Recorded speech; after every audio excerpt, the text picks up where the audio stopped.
Привет, меня зовут Татьяна Лазарева, и это мой проект «Где я ошибаюсь». Я собрала подростков и взрослых, незнакомых друг с другом, чтобы мы честно обсудили острые и конфликтные вопросы. Вопрос от подростка. Мама постоянно сидит в телефоне. Сейчас я на стороне подростка буду. Мама постоянно сидит в телефоне, когда я с ней говорю, и долго не отвечает, если я ей задаю вопрос. А если я так сделаю, то это плохо, и так нельзя. Я так делать не хочу и не буду. Просто хочу такого же отношения к себе. Как ей это объяснить? Отвечайте. У кого микрофон? Кто мама? Ну, я как мать и отец в одном лице обычно, конечно же, давлю авторитетом. Во-первых, какого черта ты задаешь такой вопрос в такой формулировке? Да. Ну, надо иметь уважение. Да. Вот. Во-вторых, там очень много важных дел. Сильно гораздо более важнее, чем вот это вот все, что у вас там в телефоне происходит. Это сейчас шутка была. Передайте микрофон. У кого-нибудь есть взрослый ответ? Давайте. Ну, то есть смысл в том, что, да, действительно, как бы вам можно, а им нельзя. Я согласна, что совершенно некорректно, когда взрослый человек со своим авторитетом рассказывает о правилах, которые сам же нарушает. Мне сложно иногда бывает отвлечься в какой-то момент, когда мой ребенок подходит ко мне и начинает рассказывать какую-то супер важную тему. А у меня, например, процесс сейчас идет какой-то рабочий. Красивое развитие ситуации, да, то есть я должна отвлечься от телефона, посмотреть на тебя, на ребенка, да, и сказать: мне очень важно, что ты сейчас говоришь. Давай, я сейчас... Это в книжках так пишут, да? Да, как в книжках. Гиппенрейтер, да. Сядьте на уровень ребенка, загляните ему в глаза. Если он при этом не выше тебя. Да, если он выше тебя, то встань на цыпочки. Поэтому иногда бывает, это процесс, который сложно прервать. Родителю, наверное, вот если как бы со стороны ребенка попытаться поймать этот момент. Вот если действительно человек не может ответить сейчас, он погружен в свою проблему, то спросить: скажи, пожалуйста, а тебе сейчас удобно, вот, чтобы мы поговорили, или можно другое время найти? Скажи, когда мне нужно подойти. А давайте я немножечко как бы усилю этот вопрос, усложню его тем, что это вообще-то про двойные стандарты. Это не просто про телефон, да, ведь? Согласна, да. Вы кивнули про двойные стандарты. Да, я просто поддерживаю. Давайте поговорим с вами про двойные стандарты. Да, у меня вот как раз наоборот, нет никаких проблем, что ребенок постоянно в телефоне, и то, что я в телефоне. Так. Потому что моя работа связана всегда с телефоном либо с компьютером, я не могу не быть онлайн. Но если ребенок просит какого-то внимания, у нас есть тема границ. Для меня это самая важная тема в семье вообще. То есть мне не важно ничего, кроме темы границ. Почему? Потому что там, где заканчивается твоя личная свобода, начинается свобода другого человека. И вот нужно тоже это как-то... к 12 годам она уже начинает это понимать. И у нас получается, что какая-то договоренность уже, наверное, не знаю. Вот есть мама, у нее есть работа, телефон, и... иногда не своевременно. Нужно подождать, либо прийти в другое время. То есть это вот как-то так работает, не знаю. Более интуитивно, наверное, не знаю. Хорошо, спасибо. Но я вернусь к вопросу, что я хочу такого же отношения к себе. Как мне это ей объяснить? То есть здесь, видимо, еще вопрос в том, что там не особо слышат. Да. Вот, важный момент, что мы пропустили, что там говорится также и про вопрос. Потому что вопрос часто он задается как что-то, на что можно быстро ответить просто одним словом «да» или «нет». И если задают такой вопрос, то почему нельзя просто ответить «сейчас»? Это не занимает вообще никакого времени. Просто отвечайте сейчас, ребенок ждет, дожидается, когда вы освободитесь, и вы можете ему ответить спокойно и просто уже разборчиво. А если это быстрый вопрос, например, можно я что-то возьму, да или нет, вы можете просто ответить да или нет, это не занимает абсолютно никакого времени. Я понимаю, что работа в телефоне, но при этом чаще всего работа в телефоне, это вы можете либо с кем-то переписываться, либо что-то писать. Если это что-то писать, то вы можете, правда, сбиться со своей мысли, и вот это уже не очень для вас. Но если вы можете, то лучше просто ответить сейчас, и ребенок подождет, и все, никаких вот проблем. Если ты все время, тебе сказали сейчас, 3 раза сказали тебе, это же бесит. Но это уже зависит от ребенка. Ну вот мне показалось ваша мысль очень приятна тем, что когда ты говоришь ребенку, смотри ему в глаза, улыбаешься, я тебе отвечу, так, вот, ты мне важен, на самом деле в это прям хочется верить. По крайней мере, у меня так с папой, а он работает много, и ты вот говоришь, что родитель может просто сказать «сейчас». Но в этот момент родители тебя просто не слышат, он даже не может тебе ответить сейчас, я не знаю, где он находится, но там такая прям пелена. Но когда он резко, как бы, ой, да, я тут, так приятно, честно, от вас Нужно видеть этим такое срочно внимание. воспользоваться быстро, да? Да, ну как бы не нужен ваш ответ прям срочно, на самом-то деле. Надо понять нам всем, что вам не все равно даже такие банальные вещи. И у меня к вам вопрос. В какой момент, как бы, в какой момент вот вы говорите, что, окей, у родителей больше авторитета, это, ну, это правда, и... Это был сарказм.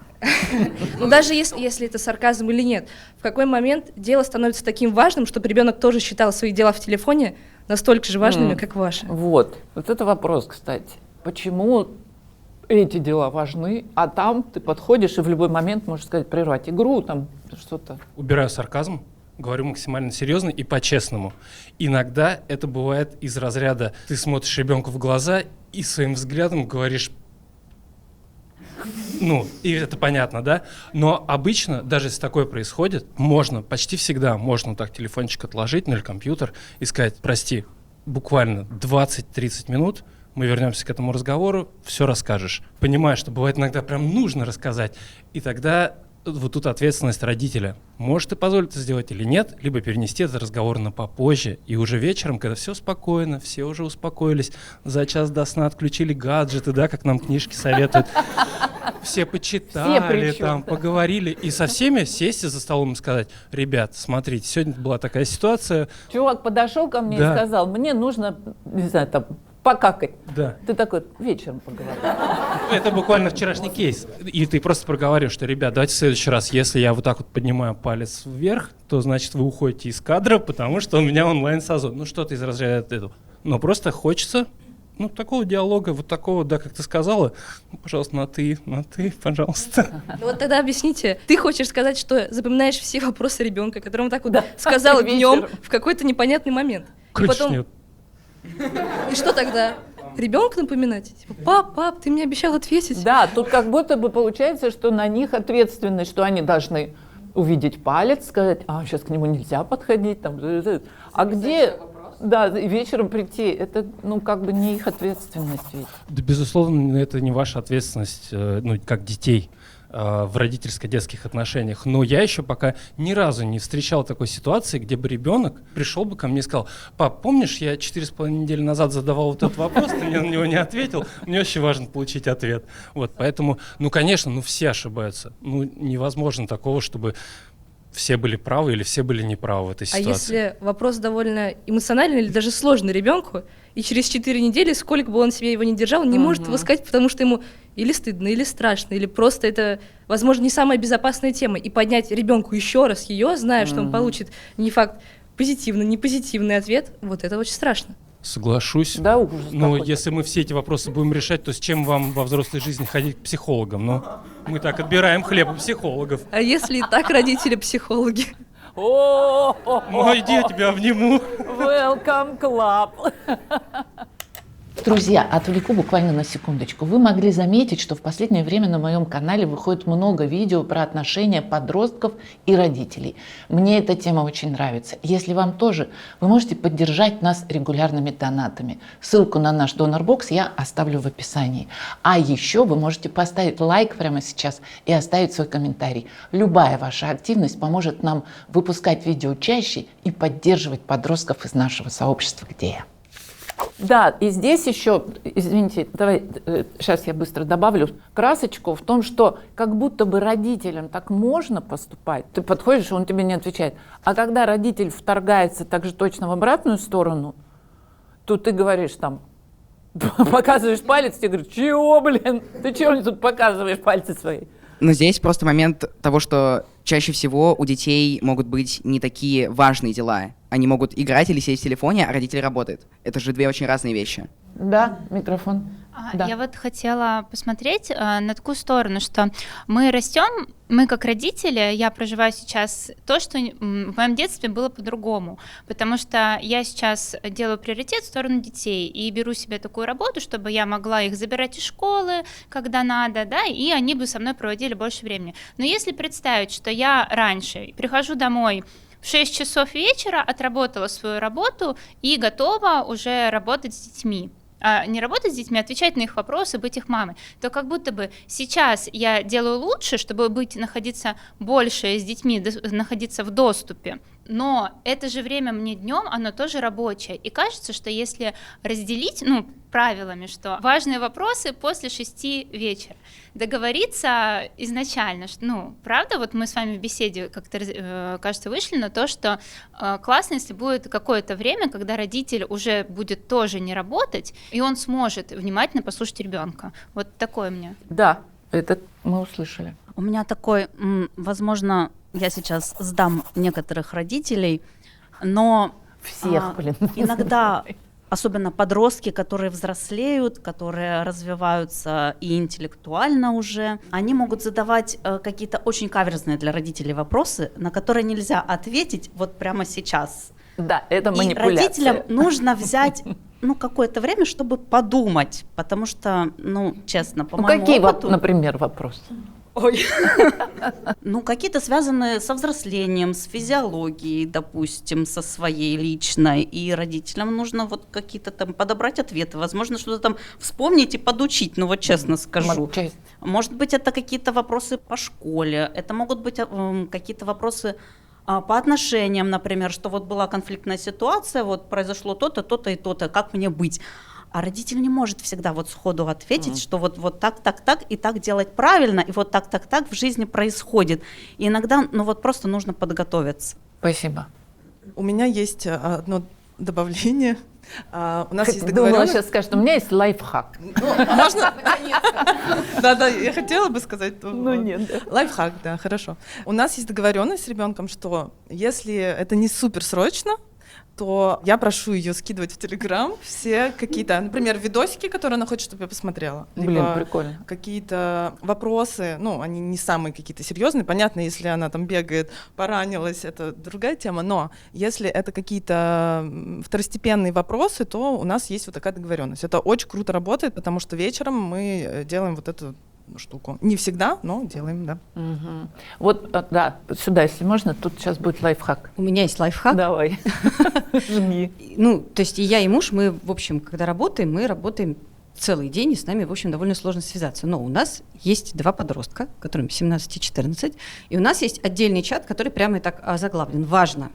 И если что-то прям срочное, то есть у нас есть еще чат такой же общий, который просто, типа, вот как раз там со всякими мемчиками там, или просто там какое-то именно информирование, что не срочное. А вот в чате, где важно, вот там пишется, когда то что-то срочно, например, мне срочно нужны деньги, или что-то у меня случилось, и у него высокие приоритеты, соответственно, там либо мы в моменте отвечаем, что, я не знаю, у меня заканчивается созвон, через 10 минут выйду, решу, либо сразу мы прерываемся и, в общем, как-то это решаем. И вот, туда, вот именно в этот чат в Телеграме важно, никакая фигня не пишется. Это хорошо, спасибо, прекрасный лайфхак. Но здесь вопрос, что мама постоянно сидит в телефоне, когда это не тот случай, когда мама уходит на работу, она то есть тут боль немножко в другом, но это прекрасный лайфхак. Мне просто единственное, что все время меня подбешивает, что как будто дети, взрослые, они должны давайте мы сейчас... Перекладываем ответственность. Да, как будто бы... Расскажу свою. Это очень похоже, это прямо звучит из уст, прямо как будто бы это мой сын написал вот сейчас вот это. Потому что у меня такая работа, когда я работаю 24/7. Не подумайте, что я врач, спасаю жизни. Нет. Я всего лишь дизайнер интерьера, но почему-то... У меня сумасшедшие заказчики. Да, 99,9% этих людей считают, что можно писать тебе в любой день, час, время и так далее. И это всегда вопрос реально жизни и смерти. Они все гибнут буквально. И очень часто случается так, что я сижу в телефоне, и это не просто односложные ответы, да, нет, не знаю, там такое, там ты прямо... Погружаешься. Ты прям вообще...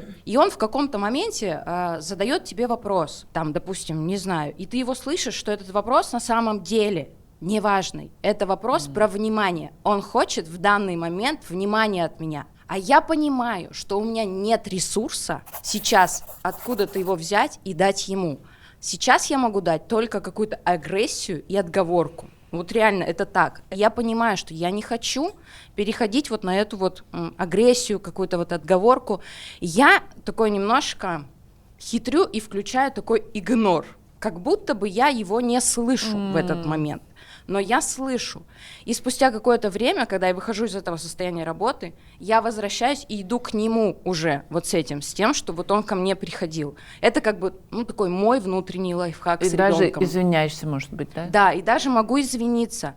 И он, уже зная наши вот такие вот отношения, он иногда часто считывает. Он, допустим, идет ко мне и видит, в каком я состоянии. Разворачивается. Да, и он буквально разворачивается такой: окей, я понял, не сейчас.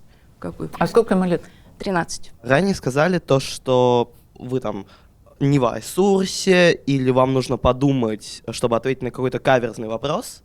А сколько нам нужно ждать, чтобы получить ответ на этот самый каверзный вопрос? Если нам условно нужно ждать ответа 4,5 недели, ответ уже не актуален. В конкретно моей ситуации, когда вот мой подросток, ребенок, сын подходит и что-то спрашивает, я ему обычно говорю: я тебе отвечу до вечера, например, или мы поговорим об этом вечером. Но я считаю, что любые вопросы не должны решаться там неделю, месяц. То есть в течение суток человек должен получить как бы ответ на вопрос, даже который не кажется срочным. Это, кстати, очень хорошая штука про то, что ты не говоришь там «сейчас», и это проходит огромное количество времени, а ты говоришь «отвечу до конца сегодняшнего дня». То есть как будто бы это немножечко так снимает тревогу. Вот. Можно я попробую перекинуть мяч на вашу сторону? Расскажу свой кейс. И с дочкой, и с сыном, когда я тоже обращаюсь с различными вопросами, которые для меня в данный момент актуальны. И тебе 2 яйца пожарить или 3? Простой вопрос. Подожди, папа, я смотрю мем, мне Вася, Макс там прислал, и я такой: это важнее? Ну так 2 или 3, ну, условно, да? Ну или... согласись, что 2 или 3 яйца — это тоже не такая уж прям проблема. Я могу 3 сам съесть условно, да. Бывали такие у меня моменты, например, с сыном, мы отправили его в лагерь, мы волновались впервые далеко куда-то. Я такой: сын, ты не отвечаешь, не пишешь, ты вообще жив, как у тебя дела? Он такой: у меня не было времени, пап. Сейчас я понимаю, что лагерь просто был интересный, и это круто, это ему снимаю шляпу. Но я ему такой говорю: ну ты же какать ходишь? Ты можешь мне ответить хотя бы в туалете, написать нам с мамой, чтобы мы больше не бесились? Напиши нам, все окей, замечательно. Я покакал. Он говорит: папа, мы строили робота, когда я какал, я занимался схемой робота. И он это объяснил потом, но нервы были в данный момент. Но я хочу попробовать нас вернуть к сути. И, на мой взгляд, вопрос был в конфликте и в равноправии. Да, претензия, не претензия, хочу вопрос такого же отношения к себе. Да, почему вам можно, а мне нельзя? А вы сейчас, мне кажется, обсуждали, родители были, оправдывались, и алиби себе создавали, и адвокаты дьявола, а вы опять с претензией. Ну, на мой взгляд, важно, чтобы мы были равноправными, и я скажу, чем закончился мой кейс с дочерью. Когда я тоже предъявлял, там, обрати на меня внимание, ты ко мне приехал или еще что-то. И плюс мы в разводе, и дочь приезжала ко мне какие-то маленькие промежутки времени. Я ценил каждую минуту. Но дошло в итоге до того, что она сказала: папа, убери телефон, и пошли туда, там, к овечкам, в поле или еще куда-то. Она меня заставляла убирать телефон, и свой откладывала, сериалы, и зарядка, пофиг и так далее. И вдруг исчезали все друзья, когда ей было интересно со мной поговорить, пообщаться. Какая альтернатива? Я уберу телефон, но если мне интересно с тобой, я брошу все. У меня вот тоже мама с папой в разводе, но я езжу к маме. Перед тем, как мы еще не встретились, она мне только пишет и говорит о том, как я буду счастлива тебя увидеть. Все время тебе отдам. Конечно, я это рада слышать. Но как только я приезжаю, мама работает. Мама работает с утра до вечера. Кто-то из вас говорил, из взрослых, что да просто подождите, пока мы поработаем, придем, и все будет окей. Окей, подождали, вы пришли, что-то там час, что-то непонятное делаете, потом готовите вот так вот, засыпаю чуть-чуть. И как бы мам, но такой реакции нет. Мама говорит: все, просто подожди, сейчас я вот отдохну, и непонятно, сколько ждать. Ты дождался, потом, ну все, тебе уже неинтересно, ты просто уходишь к себе в комнату, чтобы что-то поделать, ну, потому что, правда, хочется как-то провести время. А потом удивление: а вот ты ко мне приехала только на 10 дней, мы там видимся пару раз в год. Сонь, почему такое отношение? Такое отношение, потому что видно, как взрослый говорит тебе, как он как бы вроде ценит, ждет, а потом даже в такие моменты, как ты сказал, которые кажутся самыми ценными, оказывается, что это не так. Мне это даже как бы стыдно говорить, не хочется проводить время. В смысле, даже когда оно есть, когда принципиально и мама свободна, и я свободна, уже пойти к поле на овечкам даже не будешь предлагать. И почему? Это такая очень задняя мысль, которая с обидой остается, что родитель, сколько бы ни говорил, что тебя любит, тоже устает и тоже А непонятно. как понять, что родители тебя любят? Вы же тоже знаете, что? Я вам скажу сейчас. Когда ребенок вырастает, когда он маленький, его можно там показывать свою любовь, там, тискать, обнимать, целовать и так далее. Потом пойди, обними кого-нибудь из вас, потискай. У меня очень очевидный вопрос. Просто говорите, что вы нас любите. Пожалуйста, не забывайте смотреть в глаза и улыбаться. Тебе пишет. Это тоже важно даже и писать. И просто говорить, потому что некоторые взрослые думают, что это очевидно. Это очевидно. Для меня лично, в моей семье, к счастью, это очевидно. Для многих это вообще не очевидно. Так, хорошо. Это мы уже перейдем к другому, видимо, вопросу. Добавлю честность. Быть честным и сказать, блин, я выдохся уже. Вот ты хочешь с вами поговорить, но я теперь не хочу, плюс я хочу какать, там, не знаю, живот болит, и вообще я там хочу попереписываться. Или хочу посмотреть что-то, да? И ты такой, да, я понял, ну да, иди обниму. Ну, чмокнулись, разошлись, в следующий раз. У меня тоже сын-подросток, 16 лет ему. И у меня такое ощущение, что я сама вот совсем недавно была в его возрасте. И я реально стараюсь его понимать. То есть ставить себя на его место. И вот у вас вопрос, почему двойные стандарты? Я стараюсь так не делать. Я говорю, подхожу и спрашиваю, через сколько мы можем с тобой поговорить? Мне важно услышать эту цифру, там, мам, 10 минут, все, окей, через 10 минут. То есть потому что, невозможно игра в одни ворота. То есть уважение к подростку тоже должно быть. Постарайтесь как-то маме донести, что вам это важно, и чтобы не были двойных стандартов. Вы знаете, я хочу вот что сказать. Когда-то в моей семье тоже были такие ситуации. Я кричу своим сыновьям, там, что-то нужно сделать. Они говорят, ага, ага, ага. И потом я уже ору, меня все это заводит. И поняла, что мы живем в какой-то ругани, и надо как-то это заканчивать. Ну и когда-то в каком-то разговоре сын мне сказал, говорит, ну вот смотри, ты просишь меня, чтобы я там быстро оторвался от телефона. Ну, когда ты работаешь, тебя же тоже не достучаться. Я подумала, ну, действительно, так и есть. Мы как бы зеркалим друг друга однозначно. Но я взрослый человек. Я родила этих детей. Я взяла, эту ответственность. У меня есть работа. У всех сейчас работа, в основном онлайн, дома, в домашних условиях, вместе с детьми, в машине, по дороге на тренировку, со школы и так далее. И я подумала, что моя работа, она будет всегда со мной всю жизнь, потому что она должна всегда мне приносить какой-то доход. Но у меня есть дети, которые проживут со мной какой-то короткий период времени. Любая работа подождет. Я подумала, что, наверное, дети свои там 15, 16, 20 лет, сколько вот они с нами будут приходить и задавать эти вопросы. Соответственно, в каждой конкретной ситуации я пытаюсь отложить телефон, ответить на вопрос ребенка. Даже зачастую этот ребенок может тебе вдруг начинать рассказывать какие-то свои планы на жизнь, что он там на следующей неделе собирается купить, сходить, сделать и так далее. Все равно я его выслушаю и потом вернусь к своей работе. То есть, если мы научились или рожать учимся, детей, помимо рожать детей, посвящать себя там работе, включаться в этот диалог с заказчиком, который тебе кидает какое-то огромное количество вопросов, то уж точно вопрос ребенка будет проще. И тебе не нужно будет взрывать свою голову от этих капризов этого заказчика, потому что это твой ребенок. Не говоря уже о том, что мы все-таки взрослые, а дети маленькие. Они свои эмоции, извините, вы не маленькие и уже не дети, но тем не менее у вас эмоции в подростковом возрасте значительно ярче, быстрее, активнее выражаются. И поэтому ваш всплеск точно сложно погасить, чем наш всплеск. Мы взрослые люди и должны уметь эмоции свои тоже каким-то образом с ними работать. Поэтому, показывая собою пример, как мы со своими эмоциями работаем, значит, вы, считывая это, можете точно так же себя вести. И поэтому вы будете видеть, ага, мама сейчас в каком-то напряженном состоянии, и я просто не буду к ней подходить. Потому что это я его научу. И не подхожу никогда. Нет. Потому что мама все это время. Уже, вопрос второй. У меня ситуация в том, что когда у меня урок онлайн, я учусь, я говорю детям, дети, у меня сейчас будет урок, они спрашивают часто, когда он закончится, я говорю, я освобожусь во столько-то, закрываю дверь, и они тогда не заходят, и у них все вопросы остаются вот за дверью, они ждут. Лайфхак это или просто опыт жизни, мне кажется, детей однозначно нужно не садиться на их уровень, а нужно поднимать на свой уровень и быть действительно к ним уважительны. Но для этого нужно проговорить эти вопросы в том числе с детьми, возможно, которые возникнут как раз после скандалов и чуть ли не киданием всего, что можно в комнате, и закрыванием, хлопанием дверьми. На самом деле это просто очень сложный еще вопрос, потому что ответ очень сильно зависит от профессии. Потому что есть моменты, когда можно поставить что-то на паузу, а когда-то нет. Например, у меня была ситуация, когда мама как раз-таки была в телефоне, и у меня даже папа подключился и начал говорить, что диалог в Телеграме можно поставить на паузу, а ребенка нельзя поставить на паузу.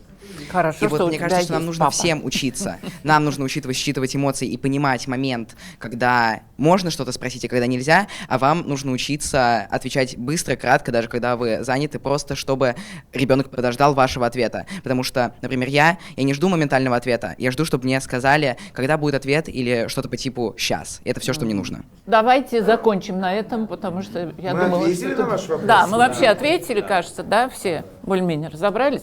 Отлично, на этот вопрос ответили, в следующий раз ответим на другой.